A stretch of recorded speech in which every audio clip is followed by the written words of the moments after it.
Session Deus Caritas Est, juillet 2012, Dualisme anthropologique et dégradation de l'homme, par Pierre-Olivier Ardouin. Et je suis très heureux, après l'interruption de l'année dernière, de reprendre. Et je pense que pour les 15 prochaines années, on va dire, j'espère être là à chaque fois. Alors, par rapport à ce que vous avez dit, donc c'est vrai que là, on a pris une hauteur de vue sur la première partie de l'encyclique. Moi, ce sera plus un focus. Et aujourd'hui, c'est sur le numéro 5 de Deus Caritas Est.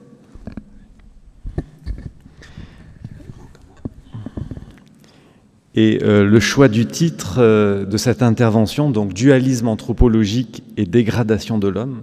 Alors, que ça ne vous fasse pas peur, on va expliquer les termes. Sont tirés du numéro 5.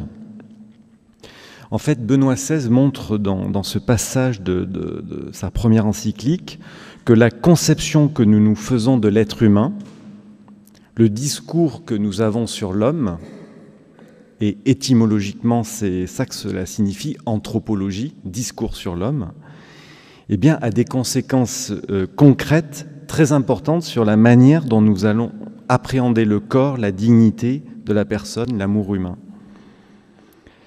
Alors, on va dans un premier temps expliquer ce que signifie le dualisme anthropologique, et je vais vous donner également des exemples des répercussions concrètes de cette mentalité qu'on trouve dans notre société. Puis on essaiera de montrer quelle conception juste de la personne, quelle anthropologie authentique doit être promue pour édifier la civilisation de l'amour. Le dualisme, en fait, sépare l'âme du corps. Et Benoît XVI résume le cœur de sa réflexion dans le second paragraphe du numéro 5. L'homme devient vraiment lui-même quand le corps et l'âme se trouvent dans une profonde unité. Et le défi de l'éros est vraiment surmonté lorsque cette unification est réussie. A contrario, si cette unification n'est pas réalisée, nous aboutissons à la conception d'un homme unidimensionnel et qui peut prendre deux modalités opposées, mais tout aussi ruineuses pour la dignité humaine. Soit l'esprit est exalté, en laissant de côté la signification morale du corps, soit à l'inverse, le corps ne devient plus que la seule réalité d'un être humain dont on a oublié qu'il était aussi composé d'une âme. C'est cela le dualisme anthropologique, c'est cette attitude intellectuelle qui consiste à séparer artificiellement l'âme et le corps, à diviser l'esprit et la corporéité. Et à partir de là, nous nous trompons sur la réalité de la nature humaine et nous perdons de vue l'intégralité, la totalité de notre être. Alors Benoît XVI l'explique ainsi, je le cite, « Si l'homme aspire à être seulement esprit et qu'il veuille refuser la chair comme étant un héritage simplement animal, alors l'esprit et le corps perdent leur dignité. Et si d'autre part il renie l'esprit et considère donc la matière, le corps, comme la réalité exclusive, il perd également sa grandeur. » L'épicurien Gassendi s'adressait en plaisantant à Descartes par le salut « Ô âme !» et Descartes répliquait en disant « Ô chair !» Mais ce n'est pas seulement l'esprit ou le corps qui aime, dit Benoît XVI, c'est l'homme, la personne qui aime comme créature unifiée dont font partie le corps et l'âme. C'est seulement lorsque les deux se fondent véritablement en une unité que l'homme devient pleinement lui-même. C'est uniquement de cette façon que l'amour, l'éros, peut mûrir jusqu'à parvenir à sa vraie grandeur. Fin de citation. Un des grands représentants de la tradition idéologique du dualisme, c'est que cite le Saint-Père, c'est bien sûr le philosophe français René Descartes, pour qui l'âme présente une certaine indépendance par rapport au corps. Descartes, en fait, comprend la matière en termes d'espace et de mouvement. Et la nature désigne une gigantesque machine construite par Dieu que peut étudier la physique, qui va tout ramener à de l'étendue géométrique. D'un côté, il y a un monde matériel parfaitement mécanique, et de l'autre, une pensée immatérielle, où justement le sujet pensant est pure substance spirituelle, en quelque sorte. Et affirme Descartes, l'âme s'oppose au corps, car la nature de l'âme est de penser, tandis que le corps, lui, ne relève plus que du monde matériel, gouverné par les lois de la physique. Et Descartes voyait justement dans la médecine, par exemple, il le cite dans le discours de la méthode, le domaine privilégié d'application de sa nouvelle philosophie et de cette opposition dualiste entre l'âme et le corps. C'est ce qu'on a appelé la théorie du corps-machine de Descartes, qui à la fois va être porteuse d'une efficacité opératoire extraordinaire, avec l'histoire des progrès de la médecine, mais qui va peu à peu laisser dans l'ombre la spécificité de la personne humaine et va conduire progressivement à un réductionnisme matérialiste de l'être humain qui, aujourd'hui, on le voit, est parvenu à son paroxysme. Il y a un texte comme ça officiel du Comité national d'éthique qui dit que finalement le médecin est devenu un ingénieur. Alors je parle d'une manière générale, je sais qu'il y a des médecins dans cette salle, mais d'une manière générale, le médecin c'est comme une espèce d'ingénieur qui va appréhender le corps comme un automate, avec ce danger de toujours plus entretenir avec le corps un rapport de domination. La machine devient le modèle de connaissance du corps et la maladie se comprend toujours plus comme un incident technique. Et c'est pour ça aussi qu'on trouve toutes ces revendications d'euthanasie, parce qu'après avoir versé dans l'acharnement thérapeutique, une fois que cette machine elle fonctionne plus, autant la casser définitivement et anticiper la mort qui ne vient pas. Donc de manière générale, la modernité va faire sienne cette dissociation entre l'esprit et la matière, où le règne de l'esprit s'oppose au règne de la nature, où, selon l'analyse de la Commission théologique internationale, je vous avais, il y a 2 ans, amené un petit bouquin sur la loi naturelle édité par la Commission théologique internationale, donc qui dit « La liberté humaine devient le pouvoir de tenir pour rien ce que l'homme est par nature ». Et je vais vous donner 2 exemples de ce à quoi peut concrètement aboutir le dualisme anthropologique. Si l'homme considère le corps comme la seule réalité à prendre en considération, il perd sa grandeur, écrit Benoît XVI. C'est l'exemple typique de la médecine de la reproduction, des fécondations in vitro, où l'assistance médicale à la procréation manipule l'acte conjugal de telle sorte qu'il n'exprime que la dimension purement corporelle, biologique, excluant ce qui concerne l'amour, l'union affective et spirituelle des époux. La procréation, elle est amputée non pas des mécanismes reproductifs, lesquels, eux, sont pris en charge par la technique, mais de la communion interpersonnelle des 2 personnes, des 2 époux. On substitue la technique à l'union des personnes et on aboutit effectivement à cette dégradation de la signification plénière de la procréation humaine. Mais si l'homme refuse la chair en voulant être seulement esprit, alors l'esprit et le corps perdent leur dignité, ajoute Benoît XVI. Et on pourrait dire que l'autre face de la médaille, c'est la contraception, où finalement le corps n'a aucun sens, et par mon esprit, je peux en faire ce que je veux avec les moyens contraceptifs. Et cette contraception, elle est emblématique de ce que Benoît XVI dit toujours au numéro 5, où l'homme considère le corps et la sexualité comme la part seulement matérielle de lui-même, qu'il va pouvoir utiliser et exploiter de manière calculée. Alors pour l'Église, qui est experte en humanité, qui interprète droitement la loi morale naturelle, l'union entre époux concerne la totalité de leur personne, et non une partie seulement, pas simplement l'esprit, l'intention morale, pas simplement le corps.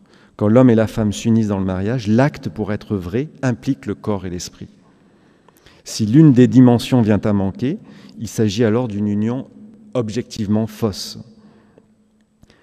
N'est donc pas correct ni l'acte entre un homme et une femme qui ne serait qu'un acte biologique, sans amour unitif, affectif, spirituel, ni l'acte qui viserait simplement l'union, mais en entravant sa plénitude procréatrice. L'acte conjugal n'est pas un geste insignifiant sur le plan moral, et la procréation n'est pas une simple reproduction. Elle ne peut être contredite dans sa structure, car justement, elle implique des personnes, corps et âme.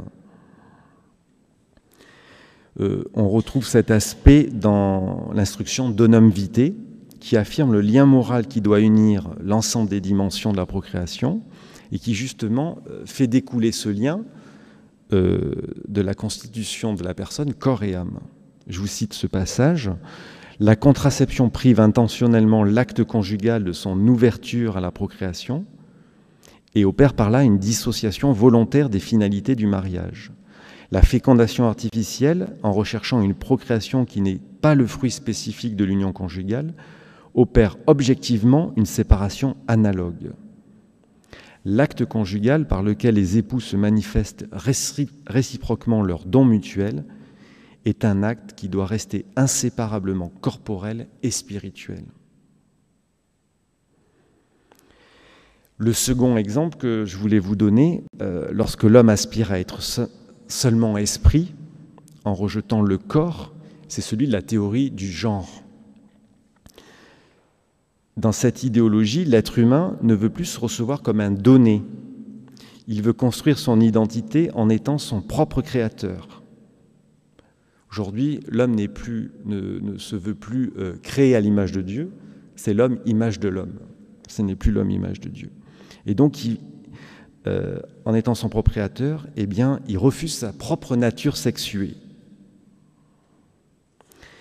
Et le cardinal Ratzinger avait écrit dans un document publié en 2004 sur le thème de la collaboration entre l'homme et la femme dans le monde contemporain, avait déjà vu les tendances de cette théorie en disant que la racine immédiate doit être recherchée dans la tentative de la personne de se libérer de ses conditionnements biologiques. Selon cette perspective anthropologique, la nature humaine n'aurait pas en elle-même des caractéristiques qui feraient sens.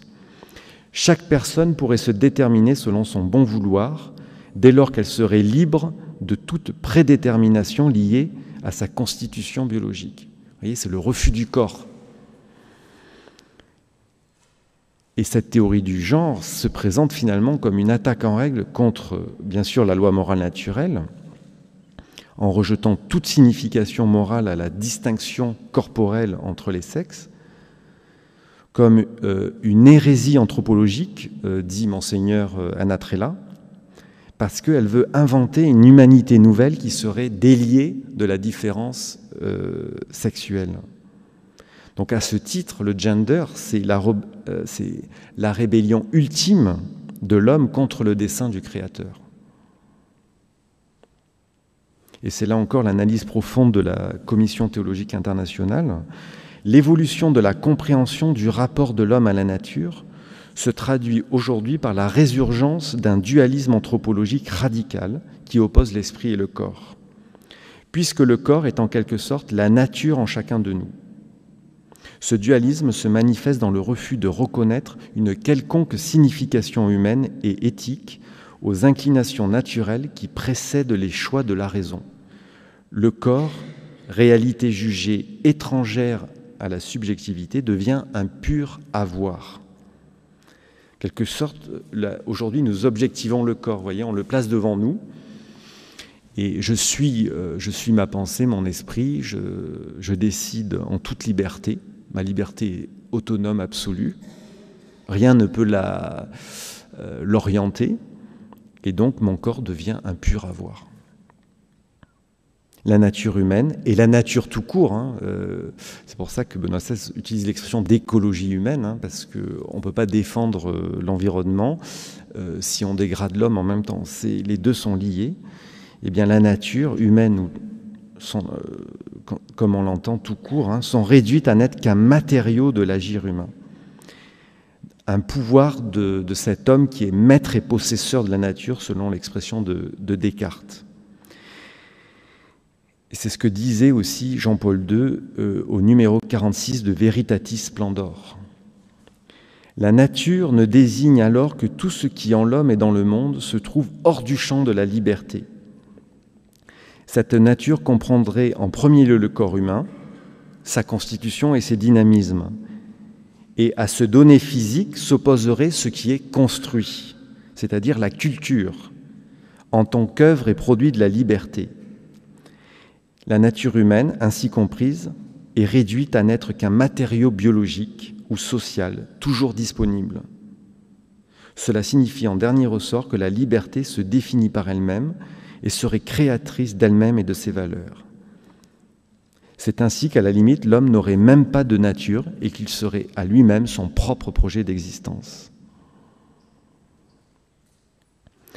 Donc, vous voyez que ce dualisme anthropologique a des répercussions considérables sur la façon dont notre postmodernité appréhende le corps, débouchant sur cette dégradation de l'homme sans précédent.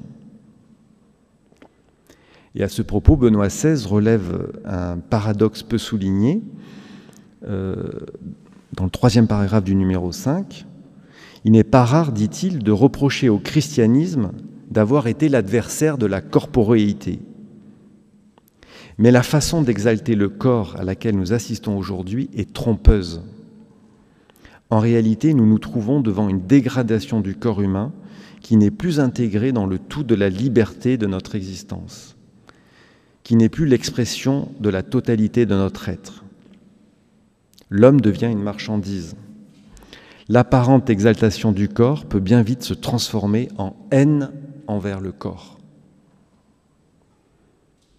Et on le voit par exemple, songeons à la pratique de la gestation pour autrui qui ne cesse de se développer dans le monde, où la mère porteuse met à disposition d'un couple demandeur sa fonction gestatrice, entraînant la confusion entre procréation et simple production d'une marchandise, l'enfant, au moyen de l'utérus, entre guillemets, qui est considéré comme un instrument de travail. Vous savez que les autorités indiennes ont édité une circulaire à l'attention justement du consulat français de plusieurs pays, parce qu'ils débordaient de demandes de couples, aussi bien hétérosexuels qu'homosexuels, en provenance d'Europe, qui venaient en Inde pour louer les services d'une mère porteuse. Donc on voit bien, c'est un exemple un peu extrême, mais combien une liberté complètement arbitraire, fondée sur la subjectivité des individus, va petit à petit aboutir à un mépris total du corps.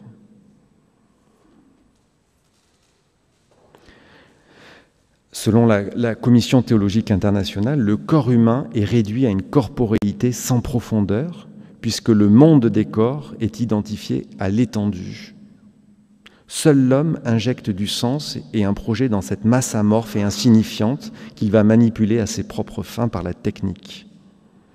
La nature cesse d'être maîtresse de vie, de sagesse, pour devenir le lieu où s'affirme la puissance prométhéenne de l'homme. Cette vision semble mettre en valeur la liberté humaine, mais en fait, en opposant liberté et nature, elle prive la liberté humaine de toute norme objective pour sa conduite. Et ce texte est un écho de la profonde réflexion du bienheureux Jean-Paul II au numéro 48 de Veritatis Splendor. Une liberté qui prétend être absolue finit par traiter le corps humain comme un donné brut, dépourvu de signification et de valeur morale, tant que la liberté ne l'a pas saisi dans son projet.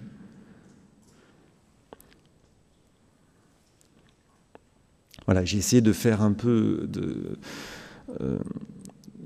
de mettre en résonance le passage de Deus Caritas Est avec d'autres textes du magistère, tous approuvés par les derniers papes, pour vous montrer que la pensée de l'Église sur ce sujet est très cohérente.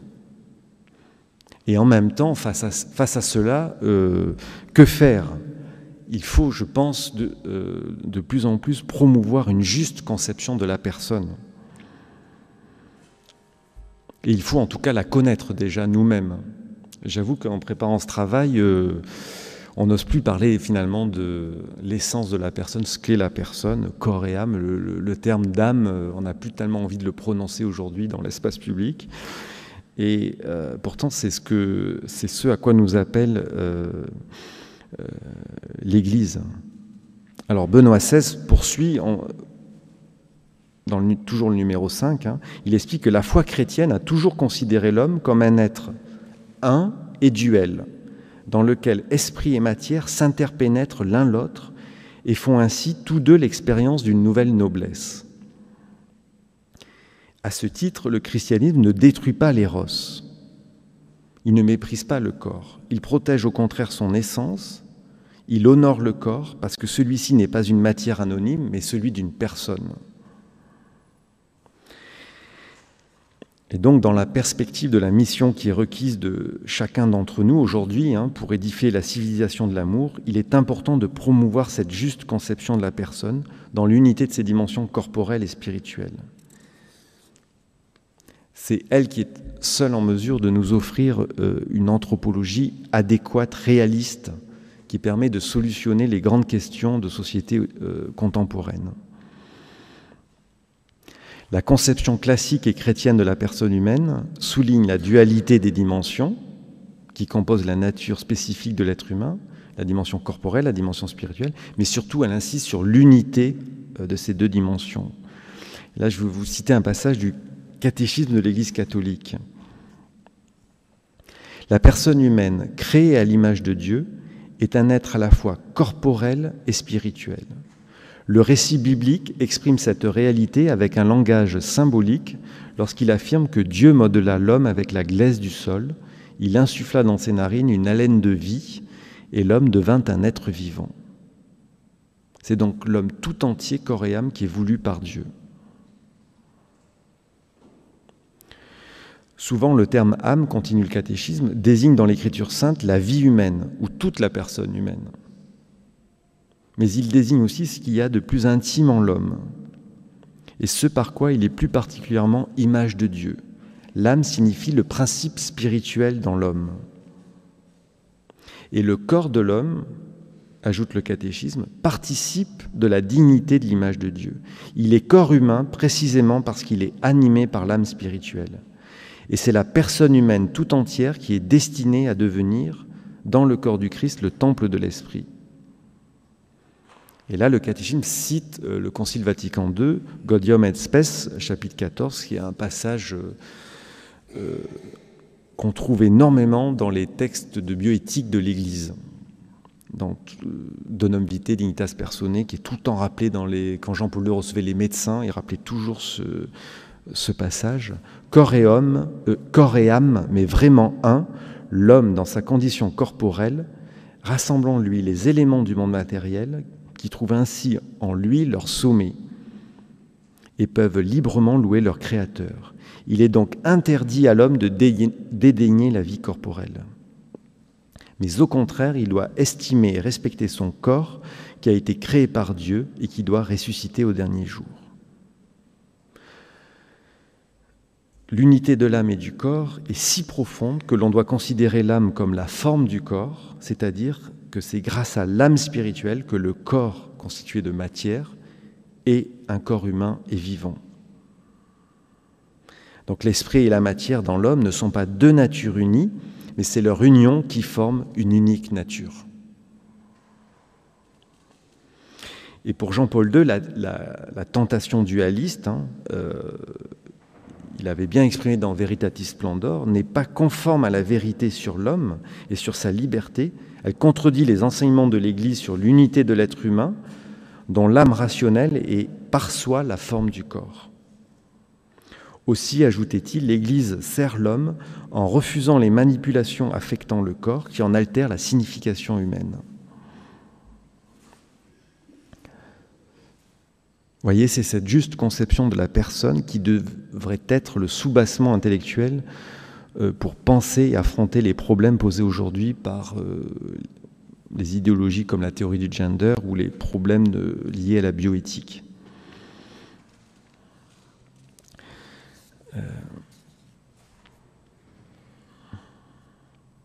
Alors, je dévie toujours un peu de Deus Caritas Est, mais c'est pour vous montrer l'unité de pensée. Voyez, quand vraiment Benoît XVI, dans ce numéro 5, parle de ce dualisme et de l'importance de unir l'âme et le corps, il faut se rappeler qu'il était lui-même, en tant que préfet pour la Congrégation pour la doctrine de la foi, qu'il était derrière tous ces grands textes que je vous ai cités. Et il a participé, bien sûr, avec Jean-Paul II à l'écriture en tout cas, à la conception de Veritatis Splendor de tous ces problèmes moraux. La Commission théologique internationale, il était encore préfet quand il a lancé le grand travail sur la loi morale naturelle, et il a approuvé le texte dont il était la cheville ouvrière. Et vous rappelez qu'il était aussi l'auteur de Donum Vitae. Et dans Donum Vitae, dans l'introduction, tout ce texte qui va parler de tous les enjeux bioéthiques actuels, parle justement de cette importance fondamentale de l'homme, corps et âme. Et dans l'introduction, on peut lire que c'est seulement dans la ligne de sa vraie nature que la personne humaine peut se réaliser. En raison de son union substantielle avec une âme spirituelle, le corps humain ne peut pas être considéré seulement comme un ensemble de tissus, d'organes, de fonctions. Il ne peut être évalué de la même manière que le corps des animaux. Il est partie constitutive de la personne qui se manifeste et s'exprime à travers lui. Une première conséquence peut être déduite de ces principes: une intervention sur le corps humain ne touche pas simplement des tissus ou des organes, mais elle engage à des niveaux divers la personne elle-même. Elle comporte donc une signification, une responsabilité morale.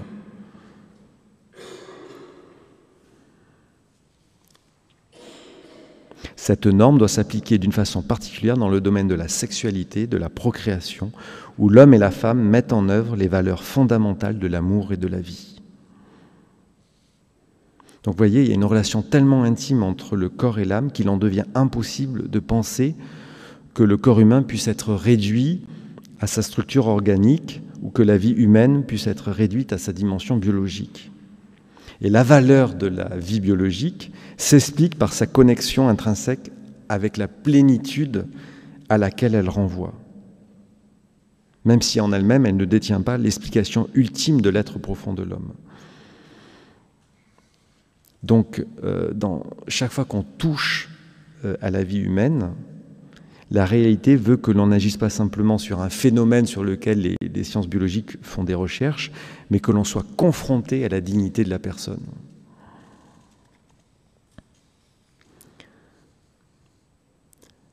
Le Concile Vatican II, c'est encore ce qu'il affirme. En vérité, l'homme ne se trompe pas lorsqu'il se reconnaît supérieur aux éléments matériels et qu'il se considère comme irréductible, soit une simple parcelle de la nature, soit un élément anonyme de la cité humaine.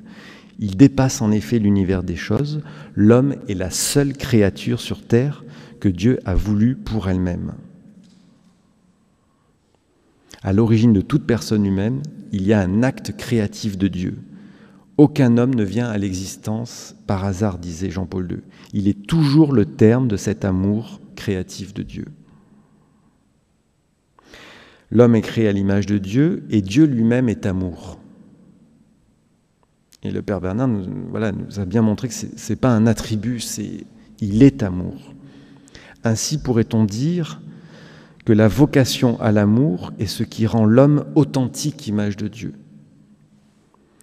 Et il devient en quelque sorte semblable à Dieu dans la mesure où il devient une personne qui aime. Et de ce lien fondamental entre Dieu et l'homme en est un autre, c'est ce lien indissoluble entre esprit et corps. L'homme est une âme qui s'exprime dans le corps et il est un corps vivifié par un esprit immortel. Et Benoît XVI dit « Le corps de l'homme et de la femme ont donc aussi, pour ainsi dire, un caractère théologique. »